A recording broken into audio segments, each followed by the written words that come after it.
విపరీతమైన విస్తారమైన పనులు పెట్టుకొని దేవుని సన్నిధిలో కనబడే అంత తీరుబాటు కూడా లేనటువంటి భక్తులు మనకి ఎక్కువయ్యారు. ఇదివరకు లేదు, మరి ఎందుకనో ప్రభువే సమస్తం చూసుకొనును గాక. ఆమేన్, హల్లెలూయా. మంచిది. ఈరోజు కొన్ని ప్రాముఖ్యమైన విషయాలు మనం ధ్యానం చేయబోతున్నాం. ఇది క్రైస్తవ జీవితంలో ఒక ప్రాముఖ్యమైన దినంగా మనం భావించవచ్చు. ఈ దినం ఒక ప్రత్యేకమైన రోజు. ఈరోజు ఏమంటారు చెప్పండి? ఒక పండగ. ఏంది? మట్టల ఆదివారం. మట్టల ఆదివారం. ఇది జాగ్రత్తగా ఆలకించాలి. ఈ విషయం చాలా మందికి తెలుసు, కొంతమందికి తెలియదు. మట్టల ఆదివారం. మట్టల ఆదివారం అనే పేరు దీనికి ఎందుకు వచ్చిందనంటే, యేసుక్రీస్తు ప్రభువారు యెరూషలేముకు అనేక సందర్భాల్లో వచ్చారు, కానీ ఆయన అప్పగించబడే వారం ముందు, జాగ్రత్త వెళ్ళండి, ఆయన అప్పగించబడే వారం ముందు ఎన్నో సందర్భాల్లో ఆయన యెరూషలేం ప్రాంతానికి ఎన్నో సందర్భాల్లో వచ్చి వెళ్ళాడు. కానీ ఆ చివరిసారి మాత్రం దేవుని ప్రజలారా, ఆ వారంలో, ఆ ఆదివారం మాత్రం ఇశ్రాయేలీయులు ఎంతో కాలం నుంచి ఎదురు చూస్తూ ఉన్నారు. ఏమని ఎదురు చూస్తున్నారంటే, ఇశ్రాయేలు ప్రజలందరూ ఏదో ఒక రాజు కింద పరిపాలన చేయబడుతూ అణగదొక్కబడినటువంటి జీవితంలో వారు కొనసాగుతూ ఉండగా, భక్తుడైనటువంటి జకర్యా ద్వారా ఓ అద్భుతమైనటువంటి ప్రవచనాన్ని కొన్ని వందల సంవత్సరాల క్రితమే దేవాది దేవుడు తెలియజేశాడు. వారి కొరకు వారిని పరిపాలించే ఒక రాజు వస్తారని, ఆ రాజు వారి జీవితాల్లో ఉన్నతమైన కార్యాలు చేస్తారని ఎన్నో ఒక ప్రవచనం మిగిలింది. దయచేసి ఆ మాట చదువుతారా? జకర్యా గ్రంథం 9వ అధ్యాయం 9 నుంచి 11వ వచనం చదవండి. జకర్యా ప్రవచన పుస్తకం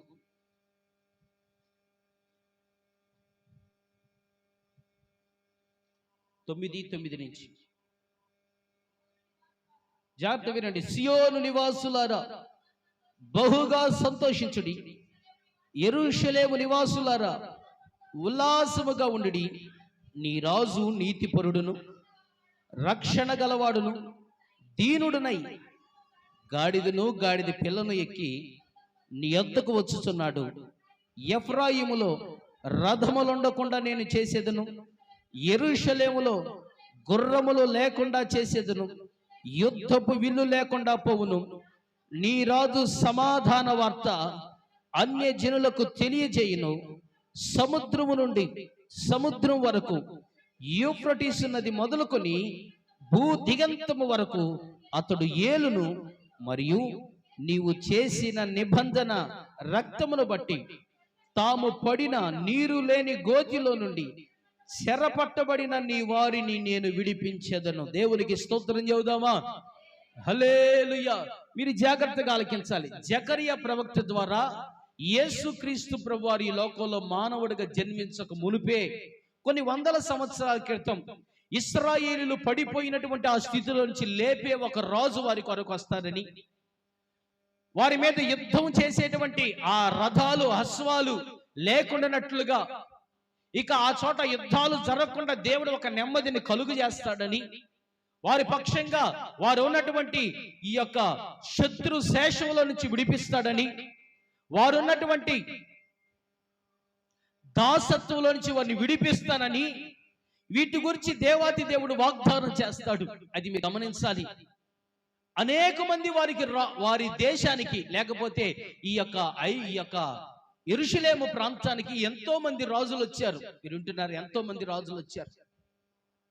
అయితే ఈయన ఎలాగూ గుర్తించాలి అనే విషయాల గురించి కొన్ని సందర్భాల గురించి ఇక్కడ రాస్తూ వచ్చారు. ఎంతో మంది రాజులు గొప్ప గొప్ప రథాలు వేసుకొని వచ్చారు, గుర్రాలు వేసుకొని వచ్చారు. వీళ్ళెవరూ వీరికి స్వాతంత్రాన్ని ఇవ్వలా. జాగ్రత్త వింటున్నారా? వీళ్ళ పక్షంగా పోరాడలేదు. అయితే మీ కొరకు ఒక రాజు వస్తున్నాడు. ఇప్పటి వరకు వచ్చిన రాజులందరూ మీ మీద అహంకారం చూపారు, కానీ రాబోతున్న రాజు ఆయన దీనుడుగా రాబోతున్నాడు. స్తోత్రం చెబుదామా? హల్లెలూయా. మీ కొరకు రాబోతున్న రాజు ఆయన దీనుడిగా వస్తాడు. మీకు ఇదే గుర్తు. ఆ రాజు ఎవరో తెలుసా అంటూ ఆయన మీరు ఇలాగ గుర్తించండి అంటూ మాట్లాడాడు. కొన్ని సూచనలు చెప్పాడు. అదేంటంటే, మిమ్మల్ని ఏలటానికి వచ్చే రాజు గుర్రం మీద రాడు, గాడిద మీద వస్తాడు. ఏందండి? గాడిద మీద వస్తాడు. ఏ రాజు అయితే గాడిద మీద మీ యొద్దకు వస్తాడో అప్పుడు మీరు సంతోషించండి, ఉత్సహించండి. ఆయన నీతిని న్యాయాన్ని పరిపాలించేటువంటి రాజుగా, మీకు ఒక విమోచన ఇచ్చేటువంటి రాజుగా, ఒక రక్షణను తీసుకొని మీ యొద్దకు రాబోతున్నాడు. కాబట్టి ఆ రాజును మీరు చూసినప్పుడు సంతోషించండి, ఆహ్వానించండి అని ఈ ప్రవచన లేఖనాన్ని గురించి జకర్యా భక్తుడి ద్వారా ముందుగా రాయించాడు. అది మీరు జాగ్రత్తగా ఆలకించాలి. యేసు ప్రభు చాలా సందర్భాల్లో యెరూషలేముకు వచ్చిన ఈ చివరి వారంలో దేవుని ప్రజలారా, వారికి పిల్లల చేతులు అయితే వాళ్ళకి తెలియదుగా. Praise the Lord. ఇక జాగ్రత్తగా ఆలకించాలి.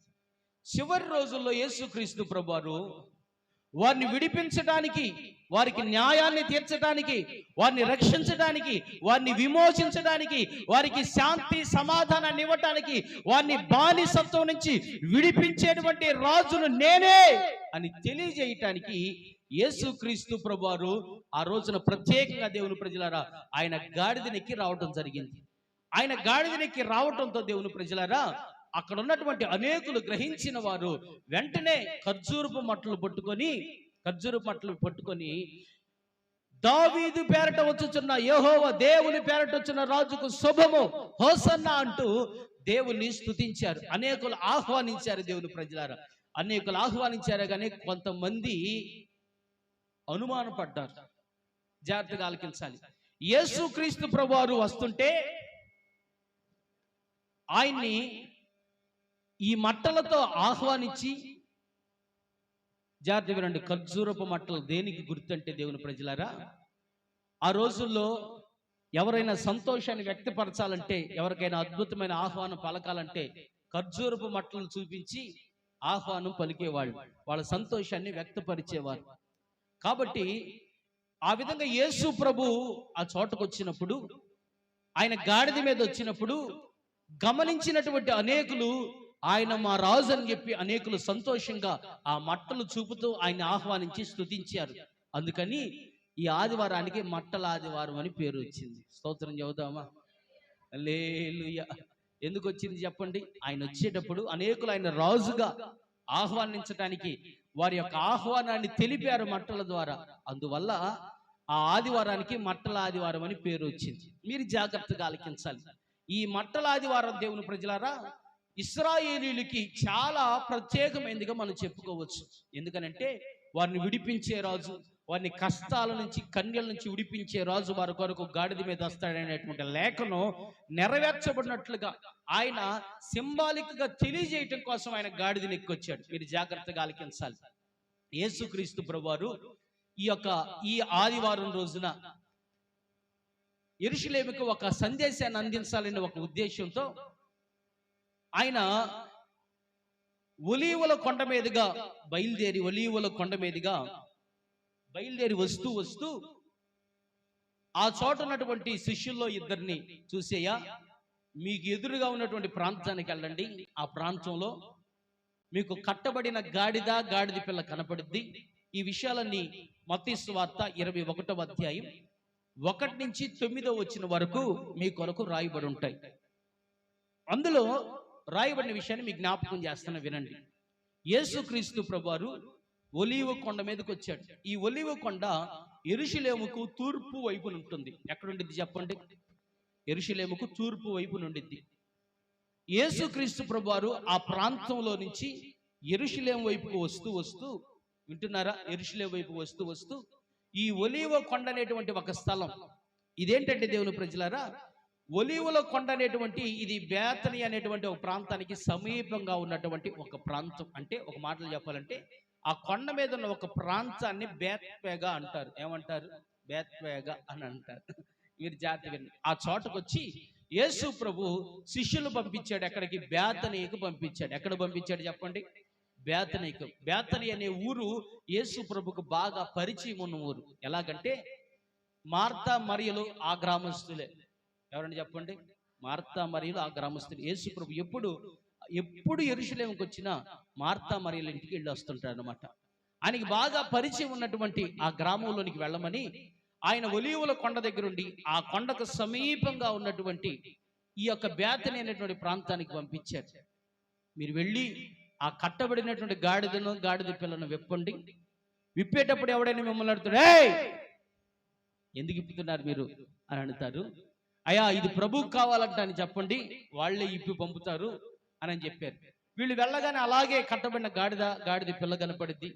వాటిని విడిపించి తీసుకొని వస్తారు. తీసుకొని వచ్చిన తర్వాత ఈ శిష్యులందరూ కూడా వారి వస్త్రాలు ఆ గాడిద పిల్ల మీద వేస్తారు. గాడిద పిల్ల అంటే మీరు చిన్నదనుకోబాకండి. వామ్మో యేసు ప్రభు గాడిద పిల్ల మీద ఎట్ట కూర్చోని చెప్పి కొంతమందికి గాడిద మీద కనికరం ఎక్కువ. గాడిద పిల్ల అంటే ఒక యవన దశలోనికి వచ్చిన గాడిదను గాడిద పిల్ల అంటారు. స్తోత్రం చెప్పండి. అదేం పసిది కాదు, వింటున్నారా? మోయగలిగింది. దాని మీద ఎప్పుడు ఎవరు కూర్చోలేదట. అలాంటి గాడిద మీద యేసుక్రీస్తు ప్రభు వారు ఆయన శిష్యులు ఆయన వస్త్రాలు వేయగా, శిష్యులు వారి వస్త్రాలు వేయగా యేసు ప్రభు దాని మీద కూర్చొని యెరూషలేము వీధుల్లోనికి రావడం ప్రారంభించాడు. యెరూషలేము వీధుల్లోనికి వస్తుండగా యేసు ప్రభు శిష్యులు ఆయన చేసిన కార్యాల గురించి ఆయన స్తుతిస్తూ ఉన్నారు. స్తుతిస్తూ యెరూషలేము వీధుల్లోనికి రాగానే నేను మీకు జ్ఞాపకం చేసినట్లుగా దేవుని ప్రజలారా, అక్కడ ఉన్నటువంటి ఇశ్రాయేల్లో చాలా మంది ఇక ఆయనే మా రాజు అని లేఖనాలు తెలిసిన వాళ్ళు చాలా మంది ఆయనే మా రాజు అని వారు కూడా వారి వస్త్రాలు ఆ గాడిద మోస్తుంది కదా యేసు ప్రభుని, ఆ వస్త్రాల్ని దారి పొడుగునా పడిచారు. స్తోత్రం చెప్పండి. అంత మాత్రమే కాదు, వారి పొలాల్లో ఉన్నటువంటి ఖర్జూరపు తోటలు ఎక్కువ. అక్కడ ఆ ఖర్జూరపు మట్టలు కూడా తెగగొట్టి తీసుకొచ్చి ఆ గాడిద పాదం నేల కానకూడదని చెప్పి వాటి మీద ఒక ఘనమైన స్వాగతం పలుకుతూ దేవుని ప్రజలారా నీవే మా రాజువయ్యా అని అంటూ యేసు ప్రభుని రాజుగా ఆహ్వానించి అనేకులు స్తుతించారు. Praise the lord.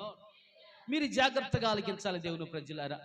యేసుక్రీస్తు ప్రభు వారు వారి జీవితంలో వారిని దీవించేవానిగా, వారిని విడిపించే దేవునిగా, వారికి స్వాతంత్ర్యాన్ని ఇచ్చే దేవునిగా, వారిని విమోచించేటువంటి దేవునిగా ఇశ్రాయేలు కొరకు ఆ రోజున వారిని వారు ప్రత్యక్షపరుచుకున్నారు యేసుక్రీస్తు ప్రభు వారు. అలాగే దేవుని ప్రజలారా మన జీవితాల్లో కూడా యేసుక్రీస్తు ప్రభు వారు ఆయన రాజుగా మన కొరకు మనల్ని ప్రత్యక్షపరుచుకున్నాడు. స్తోత్రం చెబుదాం. హల్లెలూయా.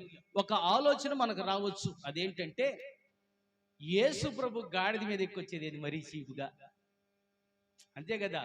ఆయన కావాలంటే ఒక గుర్రం రావచ్చు కదా, ఒక గుర్రం ఎక్కి రావచ్చు కదా, ఒక రథం ఎక్కి రావచ్చు కదా. రాజు ఏంది గాడిద ఎక్కొచ్చేది ఏంది? గాడిద అంటే తీసేసింది కదా, చాలా తక్కువైంది కదా, మరి దాని మీద ఎక్కి రాజు రావటం ఏంటి అని అంటే జాగ్రత్తగా మీరు ఆలకించాలి దేవుని ప్రజలారా.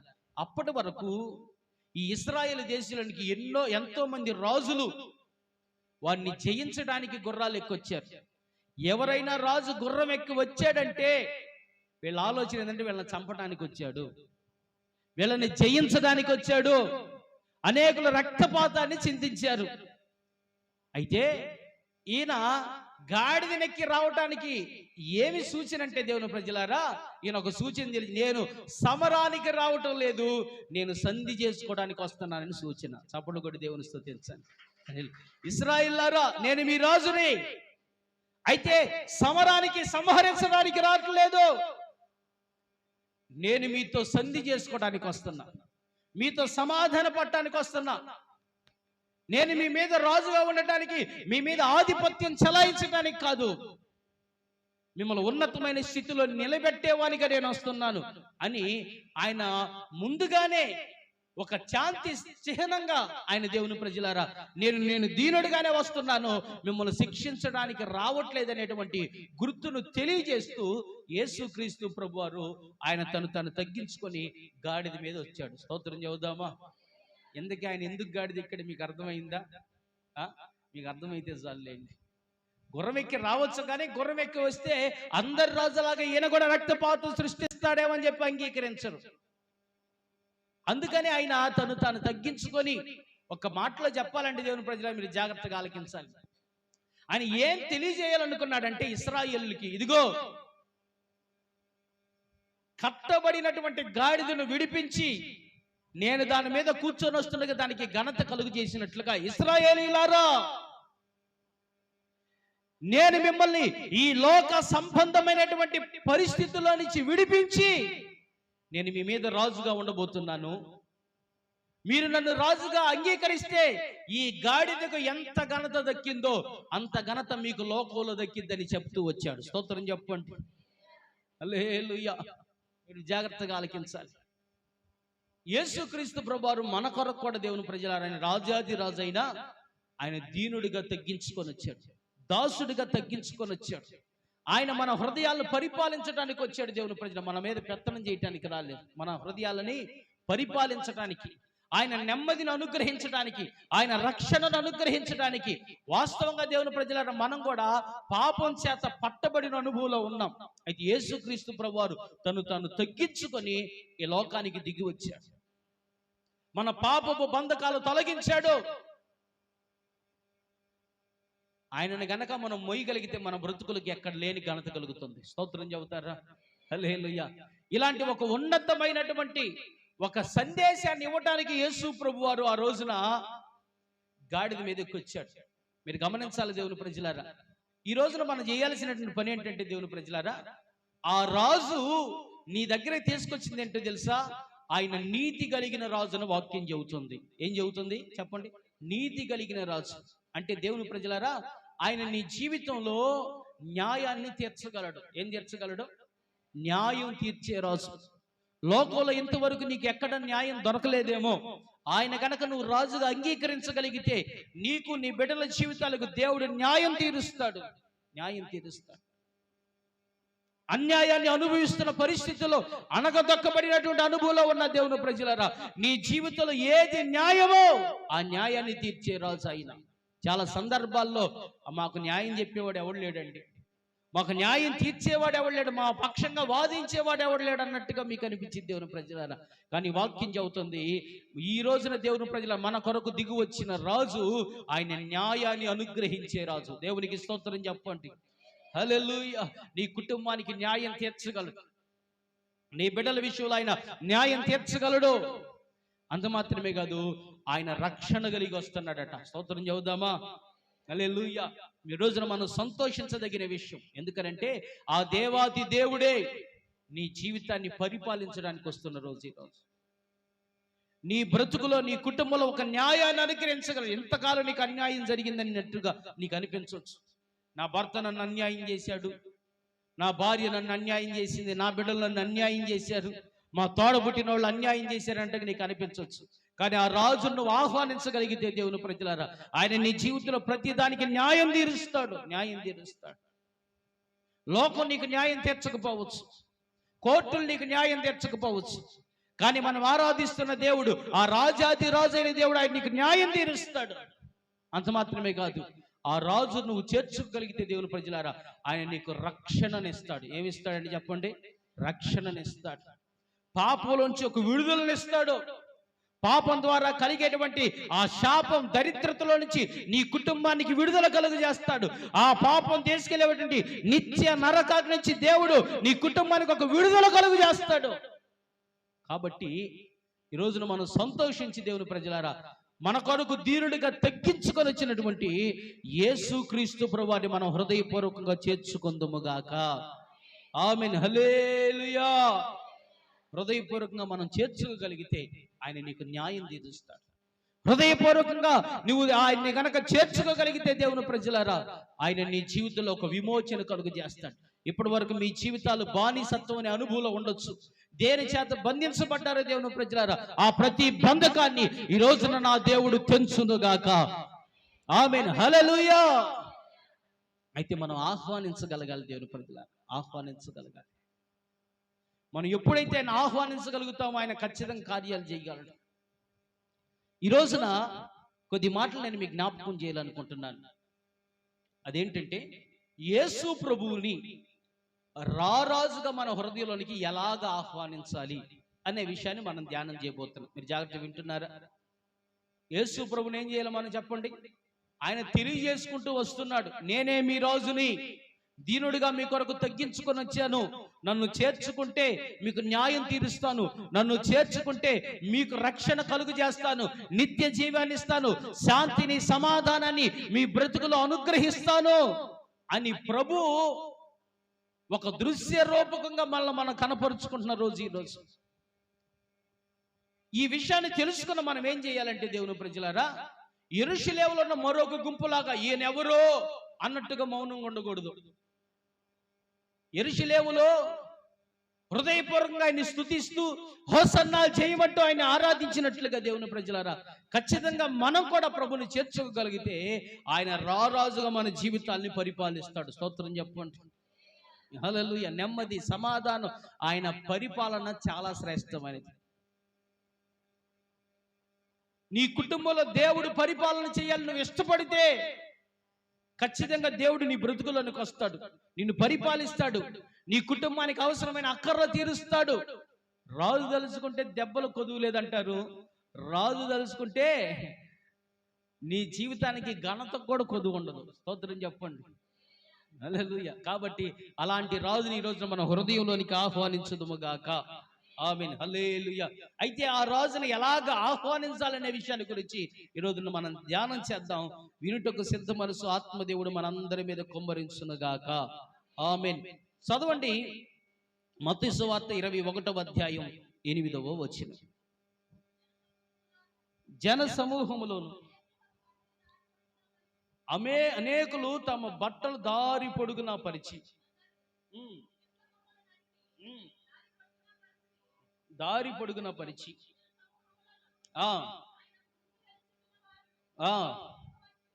వెనక వచ్చుచుండిన వారును దావీదు కుమారునికి జయము, స్తుతించబడునుగాక, జయము అని కేకలు వేసిరి. దేవునికి స్తోత్రం చెప్పండి ఒక్కసారి. హల్లెలూయా. ఇక మీరు జాగ్రత్తగా ఆలకించాలి. ఆయన మీరు ఎలాగ ఆహ్వానించాలని మీరు జాగ్రత్త వినండి. వారు ఎలాగ ఆహ్వానించట, ఆయన గాడిదని ఎక్కొస్తుండగా వారి వస్త్రాలు పరిచారు. చెప్పండి, మీరు చెప్పాలి. వారి వస్త్రాలు పరిచారు. ఇది దేనికి గుర్తుగా, దేనికి సూచనగా ఉందంటే దేవుని ప్రజలారా, నువ్వు మా రాజు అయ్యా, మమ్మల్ని పరిపాలించు అని అప్పగించుకున్న దానికి గుర్తు. స్తోత్రం చెప్పండి. దేనికి గుర్తు? అయ్యా నువ్వే మా రాజువి అని ఇక మా జీవితాలు మేము అప్పగించుకుంటున్నాం, నీవే మమ్మల్ని పరిపాలించు అని మనం ఒప్పుకుంటున్నందుకు గుర్తు. ఇప్పుడు జాగ్రత్త వినండి. యేసు ప్రభుని ఎలాగ ఆహ్వానించాలంటే మనం రాజుగా ఆహ్వానించాలి. చెప్పండి, రాజుగా ఆహ్వానించాలి. కొంతమంది రోగాలు బాగు చేసే వైద్యుడిగా మాత్రమే ఆహ్వానిస్తారు. రోగాలు బాగు చేసే వైద్యుడిగా మాత్రం, అయ్యా నువ్వు నన్ను బాగు చేయి అని చెప్పి ఆయన వైద్యుడిగా ఆహ్వానిస్తారు. కొంతమంది దేవుని ప్రజలారా కాపాడే కాపరిగా ఆహ్వానిస్తారు. వింటున్నారా? కాపాడే కాపరిగా ఆహ్వానిస్తారు. కొంతమంది అక్కర్లు తీర్చేవాడిగా, అయ్యా మా అక్కర్లు తీరిస్తే చాలు నువ్వు అన్నట్లుగా ఆయన్ని ఆహ్వానిస్తారు. ఆహ్వానం అంటే ఏంది? పిలవటం. అయ్యా మా అక్కర్లు తీర్చు, మా రోగాలు తీసేయి. ఆయన ఒక డాక్టర్గా చూస్తారు. కొంతమంది వారి అవసరాలు తీర్చేవారిగా చూస్తారు. అలా కాదు దేవుని ప్రజలారా. యేసయ్యని ఎలాగ ఆహ్వానించాలంటే నువ్వు మా రాజు అని ఆహ్వానించాలి. దీనికి గుర్తుగా దేవుని ప్రజలారా రాజుల 2వ గ్రంథం 9వ అధ్యాయం 13వ వచనంలో కూడా యెహూ అనేటువంటి రాజుని ఒక వ్యక్తి ఇశ్రాయేలు మీద రాజుగా అభిషేకం చేయగానే ఆ విషయాన్ని చూసిన ఇశ్రాయేలు ప్రజలందరూ కూడా వెంటనే వారి వస్త్రాల్ని ఆ చోట పరిచి నువ్వు మా రాజు అని చెప్పి వారు ఆమోదించారు, వారు అంగీకరించారు. మీరు జాగ్రత్తగా ఆలకించాలి. నేను మరలా చెబుతున్నాను, పెద్ద సుదీర్ఘమైన ప్రసంగమే ఉండదు, కానీ ఇటువైపు చూడండి, ఇటువైపు చూడండి. యేసు ప్రభుని ఎలాగ ఆహ్వానించాలి చెప్పండి? రాజుగా. రాజు అంటే ఏం చేస్తాడు చెప్పండి? ఆయన పరిపాలిస్తాడు. చెప్పండి, ఏం చేస్తాడు? చాలా మంది ఆయన రాజుగా ఆహ్వానించరు. ఆయన్ని ఏదో ఒక అవసరానికి వాడుకునేవాడిగా, లేకపోతే ఒక పనోడిగా, వీళ్ళ అవసరాలు తీర్చిపెట్టేవాడిగా, కొంతమంది అయితే మీడియేటర్గా, అంటే వాళ్ళ యొక్క పిల్లలు పెళ్లిళ్ళు చేసేవాడిగా. అర్థమైందా? ఈ విధంగా రకరకాలుగా వాడుకుంటారు. బాగు చేసేవాడిగా, వాళ్ళ అవసరాలు మాత్రమే తీర్చేవాడిగా. కాదు, యేసయ్యను రాజుగా ఆహ్వానించండి.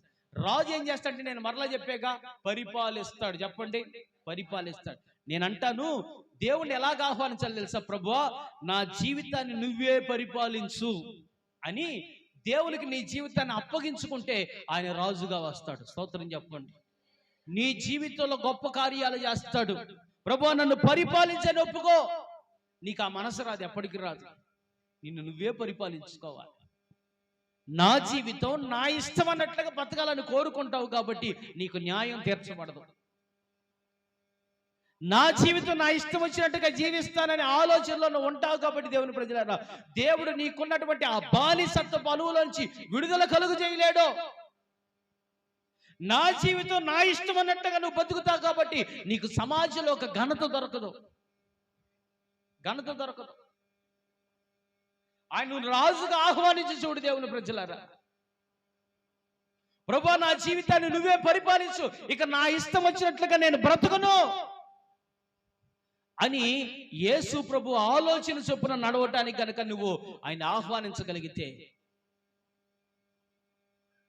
ఆయన నీ హృదయంలోనికి వస్తాడు. ఆయన రారాజుగా ఉండి నీ హృదయాన్ని పరిపాలిస్తాడు. స్తోత్రం చెప్పండి. హల్లెలూయా. ఇప్పటి నుంచి ఆయన పనోడిగా పిలవటం మానుకోండి. అర్థమైందా? అవసరాలు తీర్చేవాడిగా పిలవటం మానుకోండి. మీ రోగాలు తీర్చేవాడు ఒక డాక్టర్ లాగా ఒక డాక్టర్ని పిలిచినట్టుగా పిలవటం మానుకోండి. ఆయన రాజుగా ఆహ్వానించండి. కొంతమందికి ఇది బాగా కష్టంగా ఉండిద్ది. ఆయన పరిపాలిస్తే చాలా కష్టంగా ఉండిద్దండి. ఆయన పరిపాలన చాలా తీవ్రంగా ఉండిద్దండి. రాజు ప్రేమిస్తాడు, గద్దిస్తాడు కూడా. అర్థమైందా? రాజ్యంలో ఏదైనా కొదువుగా ఉంటే, ఎవరికైనా ఆపదగా వస్తే ముందు నిలబడేది రాజే. అర్థమైందా? ఏదన్నా ఆపద వస్తే నిలబడేది రాజే. ఏదన్నా కొదువు ఉంటే తీర్చేది రాజే. తప్పు చేస్తే శిక్షించేది కూడా రాజే మొదట. కేవలం నీ అక్కర్లు మాత్రమే తీర్చేవాడిగా కాదు, ప్రభువా నా జీవితంలో పొరపాటు ఉంటే నన్ను శిక్షించైనా సరే నీ రాజ్యంలో నన్ను ఒక వారసునిగా మార్చమని అంగీకరించి ఒప్పుకునే మనసును కొరకు దేవుని సన్నిధిలో ఈ రోజున ప్రార్థించండి. దేవునికి స్తోత్రం. హల్లెలూయా. టైం 12:30 అయింది. అర్ధరాత్రి 12:30 అయినట్టుగా నిద్రపోతున్నారు. మా పక్కన కొద్దిగా లేపండి, ఈ పక్కన వాళ్ళని చూడండి కొద్దిగా. దేవునికి స్తోత్రం. హల్లెలూయా. కొంతమందికి దేవాది దేవుని రాజుగా ఆహ్వానించరు, ఆయన అధికారానికి లోబడరు. రాజు దగ్గరికి ఎట్టొస్తారండి? నీ వీలున్నప్పుడు వస్తావా? నీ కుదిరినప్పుడు వస్తావా? నీ పనులన్నీ చూసుకొని వస్తావా? రాజుగారి దగ్గర రాజుగారిని కలిసే ఒక అవకాశం రావటమే గొప్ప నీకు. దానికి తీరుబాటు చేసుకొని మళ్ళీ ఈ పూట నాకు కుదరలేదు, అసలు నీకు పట్టని పనులు కూడా నువ్వే పెట్టుకొని ఎప్పుడో నీకు ఇష్టం వచ్చినప్పుడు, నీకు కుదిరినప్పుడు, నీకు వీలైనప్పుడు అప్పుడు వస్తా నువ్వు రాజు దగ్గరికి. ఒక సమయం, ఒక సందర్భం, ఒక పద్ధతి పాడు ఏమి చావాలా, ఏడి చావాలా. ఇష్టం వచ్చినప్పుడు ఇష్టం వచ్చినట్టు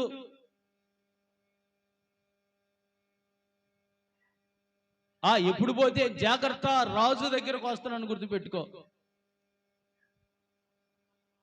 రాజు సముఖంలో కనబడేవారు ఒక సరైనటువంటి ఒక యోగ్యతతో కనబడగలగాలి. చాలా మంది యేసు ప్రభు దగ్గరికి వస్తారు కానీ ఆయన అధికారానికి ఒప్పుకోరు. ఆయన అధికారం చాలా తీవ్రంగా ఉండేది. ఆయన పాపం చేయకూడదు అంటాడు, నా చట్టానికి లోబడాలంటాడు. కొంతమందికి అది కష్టం. ఆయన అధికారానికి ఒప్పుకోకపోతే ఆయన నీ జీవితంలో రాజుగా ఉండి నీకు ఆపద వచ్చినప్పుడు ఆయన అండగా నిలబడలేడు. అర్థమైందా? నీకు ఆపద వచ్చినప్పుడు ఆయన అండగా నిలబడాలంటే ఆయన రాజుగా స్వీకరించు. నువ్వు నీ జీవితంలో ఏదైనా కొదువు ఉందంటే, నీ పైన వచ్చినటువంటి శత్రువుని భయపెట్టి పారదోలాలంటే ఆయన రాజుగా. నీకేమో ఆపద వచ్చినప్పుడు మాత్రం ఆయన వచ్చి నిలబడాలి, కానీ ఆయన మాత్రం రాజుగా స్వీకరించవు. నువ్వు కేవలం నీ అక్కర్లో మాత్రమే నీకు అండగా నిలబడాలి. అది కాదు దేవుని బిడ్డలారా. ఈ రోజున దేవుని ప్రజలారా, ఒక రాజు కిందకు మనం రావాలి. స్తోత్రం చెప్పండి. ఆ రాజ్య పరిపాలనలో మనం ఉండాలి. ఆ రాజుకు తగినట్లుగా మనం జీవించాలి. దేవుని ప్రజలారా, ఆ రాజ్య నియమ నిబంధనలు కలిగి బతకాలి. మనం ఒక రాజు కాడ ఉన్నటువంటి ప్రజలకు ఒక నియమ నిబంధనలు ఉంటాయి. ఒక చట్టం ఉండింది, ఆ చట్టాన్ని అనుసరించి బ్రతకాలి మనం. ఆయన రాజుగా మనం కలిగి ఉంటే ఖచ్చితంగా ఆయన మన జీవితాల్లో లెక్కలేనన్ని కార్యాలు చేస్తాడు. స్తోత్రం చెప్పండి, హల్లెలూయా. మొదటిగా రాజుగా స్వీకరించడానికి వాళ్ళు వారి వస్త్రాలను పరిచారు. రెండవదిగా దేవుని ప్రజలారా, బైబిల్లో రాయబడినటువంటి మాట ఏంటంటే, యోహాను సువార్త 12వ అధ్యాయం 13వ వచనాన్ని చదివితే, 12:13 యోహాను ఖర్జూరపు మట్టలు పట్టుకొని జయము రాజు స్తుతించబడునుగా కానీ కేకలు వేశారు. స్తోత్రం చెబుదామా, హల్లెలూయా. ఏం మట్టలు పట్టుకున్నారండి చెప్పండి మీరు? ఖర్జూరపు మట్టలు పట్టుకున్నారు. మీరు గమనించాలి దేవుని ప్రజలారా, యేసుక్రీస్తు ప్రభువుని రాజుగా ఆహ్వానించేటువంటి మరొక పద్ధతి ఏంటంటే ఖర్జూరపు మట్టలు. చెప్పండి మీరు, ఏం మట్టలు? ఖర్జూరపు మట్టలు. ఖర్జూరపు మట్టలు దేనికి గుర్తంటే, యేసుక్రీస్తు ప్రభువారు దేవుని వాక్యంలో పరిశుద్ధాత్మ దేవుడు ఖర్జూరపు చెట్టును నీతిమంతులతో పోల్చాడు. నీతిమంతులు ఖర్జూర వృక్షం వలె వారు మొవ్వు వేస్తారని రాసు. వింటున్నారా భక్తులారా? ఖర్జూరపు చెట్టు ఎవరు? నీతిమంతులు అని అర్థం. మీరు జాతి వినండి. యేసుక్రీస్తు ప్రభువారు నీ జీవితంలో విడుదల, విమోచన, నీ జీవితానికి ఒక కాపుదల, ఒక క్షేమం అనుగ్రహించే రాజుగా మొదటగా ఆయన రాజుగా నువ్వు స్వీకరించాలి, ఆయన అధికారానికి ఒప్పుకోవాలి. రెండవదిగా దేవుని ప్రజలారా, నీతి కలిగిన మనస్సుతో దేవుని ఆరాధించాలి. స్తోత్రం చెప్పండి. నీతి కలిగినటువంటి జీవితంతో దేవుణ్ణి హృదయపూర్వకంగా నువ్వు ఆరాధించిన రోజు ఆయన నీ జీవితంలో రారాజుగా ఉండి నీ బ్రతుకులో ఒక గొప్ప పరిపాలన అందిస్తాడు. ఒక శాంతి, సమాధానం, నీ హృదయంలో జరుగుతున్న ప్రతి పోరాటం మీద దేవుడు నీకు ఒక విజయాన్ని ఇస్తాడు. నీ పక్షంగా దేవుడే యుద్ధం చేస్తాడు అపవాదితో. నీ పక్షంగా నీ జీవితంలో వచ్చే సమస్యలతో దేవుడే యుద్ధం చేస్తాడు. నీ పక్షంగా నీ జీవితం ఎదురవుతున్న అనారోగ్య పరిస్థితులతో దేవుడే యుద్ధం చేస్తాడు. నీ జీవితం ఎదురైన ప్రతి ప్రతికూలతలో ఆయనే నీకు ముందుండి ఆయన యుద్ధం చేసి జయాన్ని నీకు ఇస్తాడు. అయితే మనం నీతిమంతులమై దేవుని ఆరాధించే వారంగా ఉండాలి. నీతిమంతులమై దేవుని స్తుతించే వారంగా ఉండాలి. నీతిమంతులమై దేవుని కీర్తించే వారంగా ఉండాలి. దేవుని స్తుతించే విషయం మనకి సంతోషంగా మారాలి. స్తోత్రం చెప్పండి. రాజుని ఊరకు ఆహ్వానించి నువ్వే మా రాజు అంటే సరిపోదు, ఆయన స్తుతించగలగాలి, ఆయన సేవించగలగాలి, ఆయన కొనియాడగలగాలి. చాలా మంది జీవితాల్లో ఆయనే మా దేవుడు అంటారు. మరి ఆ దేవునికి నువ్వేం చెల్లిస్తున్నా? ఆ దేవునికి నువ్వెంత మహిమను ఆరోపిస్తున్నావు? ఎంత ఘనతనిస్తున్నావు ఆయనకి? ఒక మాటలు చెప్పండి, ఆయనకి ఎంత గౌరవం ఇస్తున్నావు నువ్వు? అదేమంటే ఆయనేనండి మా దేవుడు, ఆయనే మేము నమ్ముకుంది, ఎంత గౌరవిస్తున్నా? అంతేనా లేదా? రాజన్న గౌరవించాలా లేదా? ఎంత గౌరవాన్ని ఇస్తున్నాము? ఎంత విలువనిస్తున్నాము మా రాజుకి? ఆయన స్తుతించగలిగిన అనుభవం మన హృదయం ఎంతవరకు ఉంది? ఆయన నీ బ్రతుకులో, నీ జీవితంలో ఇంతవరకు ఎన్నో ఎదురైన పోరాటాల నుంచి ఒక విజయాన్ని ఇచ్చాడు కదా. నీ పక్షంగా నీకు ఒక కొండంత అండగా నిలిచాడు కదా. మరి కృతజ్ఞతగా నువ్వు ఏం చెల్లించగలుగుతున్నావు? ఏం ఆరాధించగలుగుతున్నావు నువ్వు?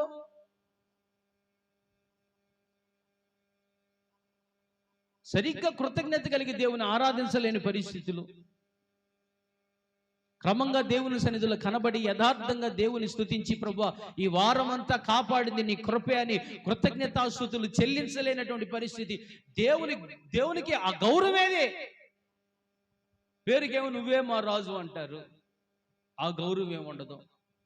నీ పనులు నువ్వే, నీ వ్యవహారాలు నీయే, నీ సరదాలు, నీ సంతోషాలు నువ్వే. ఇంకేంది నువ్వు ప్రభువును గౌరవించిందంటే? నీ ఆశలు, నీ కోరికలు తీర్చుకునే పనే నీకు. దేవుని గౌరవించడం, ఆయనకి విలువనివ్వటం అనేది తెలియదు. ఇంకా పైగా ఆయనకి తలవంపులు తెచ్చే పని. మళ్ళీ ఆయన గౌరవించకపోగా ఆయనకి తలవంపులు తెచ్చే పని. వాక్యం చెబుతుంది కదా, మిమ్మును బట్టే కదా అన్యజనుల మధ్య నా నామం దూషించబడుతుందని ప్రభు బాధపడతాడు.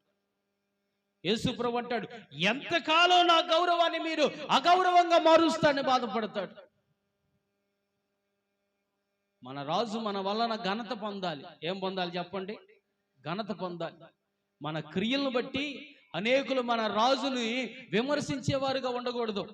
మన దేవుణ్ణి విమర్శించడానికి మనం కారణంగా ఉండకూడదు. మన బ్రతుకు ద్వారా దేవునికి ఒక ఘనత రావాలి. ఇప్పుడు ఆలోచించు, నీ ద్వారా నీ దేవునికి ఎంత మహిమ వచ్చింది? నీ ద్వారా నీ దేవునికి ఎంత మహిమ ఆరోపించబడింది? నిన్ను బట్టి ఎంతమంది దేవుని ఆరాధించగలుగుతున్నారు? నిన్ను బట్టి చూసి తిట్టకపోతే చాలు దేవుణ్ణి. ఎంతమంది దేవుని నిన్ను బట్టి స్తుతించగలుగుతున్నారు? చాలా దారుణమైన పరిస్థితి దేవుని ప్రజలారా. ఈరోజు ఆయన నీతి కలిగినటువంటి రాజుగా, రక్షణ కలిగిన వానిగా ఆయన నిన్ను ప్రత్యక్షపరుచుకున్నాడు. ఆయన రాజుగా, ప్రభువా నా జీవితాన్ని పరిపాలించమని నువ్వు ఆహ్వానించు, స్వీకరించు. ఇక నాకు ఇష్టం వచ్చేట్టుగా బ్రతక, నీకు ఇష్టం వచ్చేట్లుగా బ్రతుకుతాను, నన్ను పరిపాలించమని నీ జీవితానికి అర్పగించు. నీ జీవితాన్ని అంత మాత్రమే కాదు, దేవుణ్ణి గౌరవించు, దేవుని స్తుతించు, దేవుని కొనియాడు, ఆరాధించు. ఆయన నీ జీవితంలో రారాజుగా ఉండి నీ బ్రతుకులో ఒక అత్యున్నతమైన శ్రేష్టమైన పరిపాలన అందించగలడు. స్తోత్రం చెబుదామా? హల్లెలూయా. అయితే దేవుని ప్రజలారా, సమయం ముగింపుకు వచ్చింది కాబట్టి చివరిగా ఒక అద్భుతమైన మాట నేను మీకు జ్ఞాపకం చేస్తాను. లోకాసు వార్త 19వ అధ్యాయం తీయండి. 41 నుంచి 44 వచ్చిన వరకు చదవండి, మనం ముగించుకుందాం. ఇక ఆయన పట్టణమునకు సమీపించినప్పుడు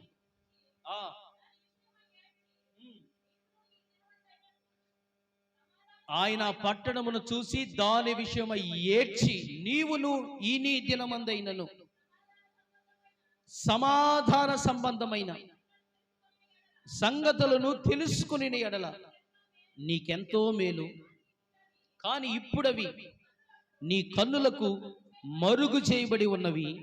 ప్రభు నిన్ను దర్శించిన కాలము నీవు ఎరుగకుంటివి కనుక నీ శత్రువులు నీ చుట్టూ గట్టుకట్టి ముట్టడి వేసి అన్ని ప్రక్కల నిన్ను అరికట్టి నీలో ఉన్న నీ పిల్లలతో కూడా నిన్ను నేల కలిపి నీలో రాతి మీద రాయి నిలవకుండా నీ దినములు వచ్చునని చెప్పాను. ఇక మీరు ఇటువైపు చూడండి, ఇదే చివరి మాట.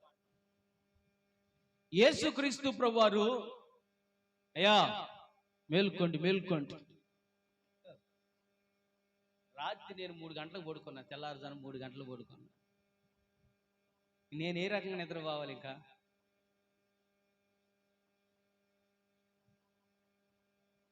మీ పక్కన వాళ్ళ మీద పడతారు, జాగ్రత్త. పక్కన వాళ్ళ మీద పడి వాళ్ళ పళ్ళు మీకు దిగబండి అనుకో, లోకంలో ఏది గరిచినా కానీ ముందుంది, కానీ మనిషి గరిస్తే ముందు లేదు. దేవునికి స్తోత్రం. గుర్తుపెట్టుకోండి, మీరు జాగ్రత్త వినండి. ఈయన రాజుగా వస్తున్నా అని చెప్పేటువంటి ఆ గాడిదనెక్కి ఆయన వస్తూ ఈ యెరూషలేము ప్రాంతానికి, మీరు జాగ్రత్త వినండి, యెరూషలేము ప్రాంతానికి సమీపించినప్పుడు యేసు ప్రభువు దూరం నుంచి ఆ పట్టణాన్ని చూసి ఏడ్చాడట. ఏం చేశాడు చెప్పండి? ఏడ్చాడు, కన్నీరు విడిచాడు. మీరు జాగ్రత్త, యేసు ప్రభు బైబిల్లో 2 సార్లు ఏడ్చాడు. ఒకటి లాజరు చనిపోయినప్పుడు ఏడ్చాడు, తర్వాత ఇక్కడ కనపడింది మనకి దేవుని ప్రజలారా. మీరు జాగ్రత్త వినండి, ఆ ప్రాంతాన్ని గురించి ఏడ్చాడు. ఎందుకు ఏడ్చాడంటే దేవుని ప్రజలారా, ఆయన యెరూషలేముకి తర్వాత కాలంలో జరగబోయేటువంటి కీడును ముందుగానే చూసి ఏడ్చాడు. యేసుక్రీస్తు ప్రభువారు ఆయన వెళ్ళిన తర్వాత ఆయన ఎట్ట అంగీకరించడానికి తెలుసు. జాగ్రత్త వినండి, తెలుసు. ఆయన అంటాడు, ఈ నీ దినమందైనను సమాధానకరమైన సంగతులు తెలుసుకుంటే నీకు మేలు. నీ జీవితాన్ని బాగుపరిచే ఆ మాటలను అంగీకరిస్తే మేలు. కానీ ఇప్పుడు నీకు అవి అర్థం కావు. ఇప్పుడు చెప్పినా నీకు అవి అర్థం కావు. కానీ ఒకరోజు వచ్చింది, నీ చుట్టూ గట్టుకట్టి నిన్ను నీ పిల్లలను నిర్మూలన చేసే రోజు ఒకటి వస్తుంది. రాయి మీద రాయి లేకుండా నీ పట్టణాన్ని పడదోసే కాలం ఒకటి రాబోతుంది. ఈరోజు ఆ సంగతి నువ్వు తెలుసుకుంటే ఎంత బాగుండు. కానీ తెలుసుకునే మనసు నీకు లేకుండా పోయిందని ఆ మనసును బట్టి దేవుడు దుఃఖపడ్డాడు. సహజంగా దేవుని ప్రజలారా, ఈ మట్టలాదివారం రోజున అందరూ ఆయన రారాజుగా వస్తున్నాడు, ఓ హోసన్నా జయవు అంటూ కేకలేస్తూ స్తుతిస్తూ సంతోషంగా కనబడతారు.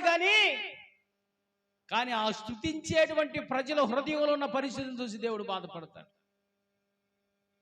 అనేకులు పైకి కొంతమంది అంగీకరించే వాళ్ళు ఉంటారు, కొంతమంది అంగీకరించిన వాళ్ళు ఉంటారు. అంగీకరించని వ్యక్తుల గురించి ఈ రోజున దేవుడు బాధపడుతున్నాడు. జాగ్రత్త వినండి. ఆయన రాజుగా నువ్వు కనుక అంగీకరిస్తే నీవు శాంతి సమాధానాన్ని అనుభవిస్తావు, కుటుంబంలో క్షేమాన్ని పొందుకుంటావు. యెరూషలేములో ఆ రోజులో 2 గుంపులు ఉన్నట్లుగా నేడు సంఘంలో 2 గుంపులు తగలబడ్డాయి. అమ్మా, ఈసారి నుంచి ఆ వెనక పక్క కూడా ఒక బాక్స్ పెట్టాలి. ఈ రకంగా ఏ కాత బయట పోయి మొహం కడుక్కుంటే ఏం వచ్చింది? దరిద్రం కాకపోతే ఏసు రక్తం ఎచ్చింది. హల్లెలూయా. చాలా మంది ఉన్నారు, లేచి వెళ్ళిపోయింది, కొంతమంది లేచి ఉన్నారు, చాలా మంది ఉన్నారు. మంచోళ్ళందరూ స్తోత్రం చెప్పండి. యేసు ప్రభుని హృదయంలోనికి ఆయన రారాజుగా వస్తే ఆహ్వానించిన వాళ్ళు కొంతమంది ఉన్నారు. వాళ్ళకి ఏమి దిగులు లేదు. దేవుడు వాళ్ళ హృదయాల్ని పరిపాలిస్తాడు, వాళ్ళు విమోచిస్తాడు, వాళ్ళు నిత్య మహిమ కొరకు సిద్ధపరుస్తాడు. అయితే అంగీకరించిన మనుషులు కొంతమంది ఉన్నారు. ఇక్కడే ఉన్నా దేవుని వాక్యాన్ని వింటున్నా కానీ యేసైన రాజుగా వాళ్ళు అంగీకరించరు. నా జీవితం నా ఇష్టం అండి. అప్పుడే మారు మనసు పొందుతామా? అప్పుడే బాప్తిసం పొందుతామా? బాప్తిసం పొందిన ఆయన మాటను అనుసరించి బతుకుతామా? బాప్తిసం పొందిన ఆయన మాటను అనుసరించి బతుకుతామా? ఆయన చెప్పినట్టు బతుకుతామా?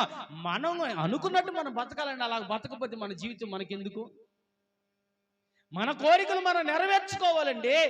అలా నెరవేర్చుకోకపోతే ఇక మన జీవితం ఎందుకు? ఉంది ఒకటే బతుకు. ఏంది ఉంది? అసలు ఏం ఫిలాసఫీ చెబుతారో, ఉంది ఒకటే జీవితం. బతికినంత కాలం సంతోషంగా బతకాలి. సంతోషంగా బతకాలనే మాట వాస్తవమే. భక్తుడు అన్నాడుగా, యవనుడా నీ యవన కాలంను బట్టి సంతోషిగా ఉండు, నీ దృష్టి యొక్క ఇష్టం చొప్పున బతుకు. అయితే వీటన్నిటిని బట్టి దేవుడు నిన్ను తీర్పులోనికి తెస్తానని జాగ్రత్త పడు. సంతోషపడొద్దని దేవుడు చెప్పలా. అయితే నువ్వు ఏ విధంగా సంతోషపడుతున్నావో జాగ్రత్త. దేని బట్టి సంతోషిస్తున్నావో జాగ్రత్త. అలాగా అంగీకరించినటువంటి వ్యక్తుల విషయమై దేవుడు బాధపడుతున్నాడు. ఈ రోజున ఆయన సన్నిధిలో ఉండి ఇంతకాలం నుంచి దేవుని వాక్యాన్ని వింటూ ఇంకా అంగీకరించకుండా ఉన్నటువంటి వ్యక్తుల విషయమై ఈ రోజున దేవుడు బాధపడుతున్నాడు. కన్నీరు విడుస్తున్నాడు. ఎందుకో తెలుసా? వారికి ఆ తర్వాత జరగబోయే కీడును దేవుడు చూస్తున్నాడు. ఈ యెరూషలేము ప్రాంత ప్రజలు అప్పుడు ఆయన రాజుగా వస్తే ఆయన అంగీకరించలా, సిలువ వేయటానికి అప్పగించారు. తర్వాత ఏం జరిగింది? 70వ సంవత్సరంలో యేసుక్రీస్తు ప్రభు వారు మరణించి తిరిగి లేచిన 40 సంవత్సరాలకి యెరూషలేము పట్టణం మొత్తం టైటస్ నీరో అనేటువంటి చక్రవర్తి ద్వారా మొత్తం ధ్వంసం చేయబడింది. అనేకులు చంపబడ్డారు. మీరు జాగ్రత్త వినండి. నీ కొరకు సాత్వికుడిగా వచ్చిన రాజును నువ్వు అంగీకరించకపోతే క్రూర స్వభావం కలిగినటువంటి అపవాది నీ జీవితాన్ని పాడు చేయడానికి రాబోతున్నాడు. నీ కుటుంబం అల్లకల్లోలమయ్యే రోజు రాబోతుంది. ఆ పరిస్థితిని చూసి ఈ రోజున దేవుడు దుఃఖపడుతున్నాడు. వాళ్ళు గనక అప్పుడే యేసు ప్రభువును రాజుగా అంగీకరించుంటే అంత రక్తపాతం జరిగేది కాదు, అంత నష్టం జరిగేది కాదు, యెరూషలేము పట్టణం ధ్వంసమయ్యేది కాదు. ఎంత తెలివి తక్కువ పనిచేశారు అంతేనంటారు కాదంటారు వాళ్ళు. ఏందన్నాడు చూస్తారు. ఇప్పుడు యెరూషలేము ప్రజలు యేసు ప్రభువును రాజుగా అంగీకరించకుండా మంచి పని చేశారా, చెడ్డ పని చేశారా? నేనంటే వాళ్ళు తెలివి తక్కువ పనులు, పిచ్చి పని చేశారు వాళ్ళు. అసలు ఆ రోజే దేవుని ఆయన అంగీకరిస్తే, రాజు అంగీకరించుంటే వాళ్ళకి యుద్ధం లేకుండా చేసేవాడు, వాళ్ళ ప్రజలను విమోచించేవాడు, వాళ్ళు పడిన గుంటలోంచి దేవుడు వాళ్ళు లేవనెత్తేవాడు, ఒక ఉన్నతమైన క్షేమ స్థితిలో ఉంచేవాడు. వాళ్ళు చేసిన ఒక చిన్న పొరపాటు వారి జీవితంలో పెద్ద నష్టం చూసేటట్లుగా చేసేది. ఎంత తెలివి తక్కువ వాళ్ళు, మనం అంతకంటే తెలివి తక్కువ వాళ్ళు. ఇప్పుడు నేను ఒక మాట చెప్తానండి, అంతెందుకు మీ బైబిల్ గ్రంథాలు ముయ్యాలి, పెద్ద మర్మంగా మాట్లాడటానికి నేను ఇష్టపడలేదు. కానీ యేసు ప్రభు మన కొరకు తగ్గించుకొని వచ్చాడు, మీకు తెలుసా లేదా చెప్పండి. వామ్మో, ఇప్పుడు ఎవరు సమీపించరాని తేజస్సులో నివసించే దేవుడు ఈ లోకంలో దాసుని స్వరూపం ధరించుకొని వచ్చాడు కదండి. ఎవరి కోసం వచ్చాడంటారు? మన కోసం వచ్చాడు కదా. ఇంతకీ ఈ మాట ఎవరికి తెలియదా? అందరికి తెలుసు. మరి ఎంతమంది రాజుగా అంగీకరించారు ఆయన్ని? ఎంతమంది రక్షణ పొందారు? రక్షణ పొందటమే అంగీకరించడం. ఆయన వాక్యానికి ఎంతమంది లోబడ్డారు? అదే రాజుగా అంగీకరించటం. వాళ్ళు తెలివి తక్కువ వాళ్ళు అయితే మీరు అంతకంటే తెలివి తక్కువ వాళ్ళు, అంతకంటే తెలివి తక్కువ వాళ్ళు. జీవితంలో ఇన్ని విషయాలు తెలుసుకొని ఎంతకాలం దేవుని సన్నిధికి వస్తా, ఇంకా ప్రభు నీ కొరకు రారాజైన దేవుడు తగ్గించుకొని వచ్చినప్పుడు కూడా నువ్వు ఒప్పుకోకపోతే, ఆయన అంగీకరించకపోతే, చేర్చుకోకపోతే, ఆయన అధికారానికి లోబడకపోతే, ఈసారి ఆయన యోధా గోత్ర సింహంగా రాబోతున్నాడు. ఈసారి ఆయన గాడిద మీద రావడానికి ఇష్టపట్ల, ఆయన తీర్పు తీర్చువానిగా రాబోతున్నాడు. దేవుని నమ్ముకోకుండా ఈ లోకంలో ఇష్టానుసారంగా బ్రతికిన వారికి కలగబోయే ఆ కీడును గురించి ఆలోచించి ఈ రోజున దేవుడు దుఃఖపడుతున్నాడు నీ గురించి. ఏ బాధ లేకుండా నువ్వు బతుకుతున్నావు కానీ దేవుడు నిన్ను గురించి బాధపడుతున్నాడు. ఈ నీ దినమందైనా దేవుడు నీతో చెప్పిన సంగతి నువ్వు తెలుసుకుంటే నీకు బాగుండే. కానీ ఇప్పుడు నీ బుర్రక ఎక్కువ. ఎందుకో? నష్టపోవడానికి సిద్ధంగా ఉన్నావు కాబట్టి అవి నీకు ఎక్కువ. అర్థమైందా? ఎన్ని మంచి మాటలు చెప్పినా కానీ కొంతమందికి ఎక్కువ. కారణం ఏంది? వాడు చెడిపోవటానికి దూరంగా వాడు సిద్ధంగా ఉన్నాడు కాబట్టి వాడికి ఎన్ని మంచి మాటలు చెప్పినా ఎక్కువ. యవనస్తులకి మంచి మాటలు చెబితే ఎక్కుతీయా? ఎక్కువ. మీరంటే అన్ని అనుభవించి చెబుతారండి, మేము అనుభవించొద్దా? ఇప్పుడు ఎక్కువ ఎన్ని చెప్పినా ఎక్కువ. చక్కగా చదువుకోండి అయ్యా, ఊరికి ఎందుకు తిరుగుతారో పని చేసుకొని బతకండి అయ్యా అని అంటే ఇప్పుడు ఏం ఎక్కువ. తర్వాత తెలిసి దేశ రక్తం ఇచ్చేయి. హల్లెలూయా. అంతేనా లేదా? ఇప్పుడే ఎక్కువ. ఎందుకనంటే వాడి మనసు ఒకలాగా ఉంది. ఎక్కువ. నాశనం అయ్యే వాళ్ళకు కూడా ఏం ఎక్కువ అన్నమాట. నువ్వు ఎన్ని మంచి మాటలు చెప్పుగాక, అమ్మా అక్క అది మంచి పని కాదక్క, వద్దక్క, దేవుని ఉగ్రత వచ్చిందక్క అంటే అది ఎక్కువ. ఎందుకో? నువ్వు నాశనం అవ్వాలి. అందుకని ఇప్పుడు నీకు అవి ఎక్కువ. నీ మనసు కఠినమైపోతే అన్నా, ఎందుకన్నట్టు దేవుని సన్నిధి దూరం అయిపోతావు? ఎందుకు అపవిత్రమైన అలవాట్లకి నువ్వు ఇలాగ బానిస అయిపోతావు? ఎక్కువ. ఎందుకంటే నాకు నాశనం కావాలని కోరుకుంటున్నారు. ఏం కోరుకుంటున్నారు? నాశనం అవ్వాలని కోరుకుంటున్నారు. చేసిన పాపం ఎక్కడ పోద్ది? ఖచ్చితంగా దాని పగ దాన్ని తీర్చుకునేది కదా. దాన్ని విడిపించడానికి యేసు ప్రభు వచ్చిన ఈ రోజు అని తెలుసుకొని నీ హృదయంలో ఆహ్వానించు, ఆయన చేర్చుకో. దేవుడు నీ హృదయాన్ని పరిపాలిస్తాడు.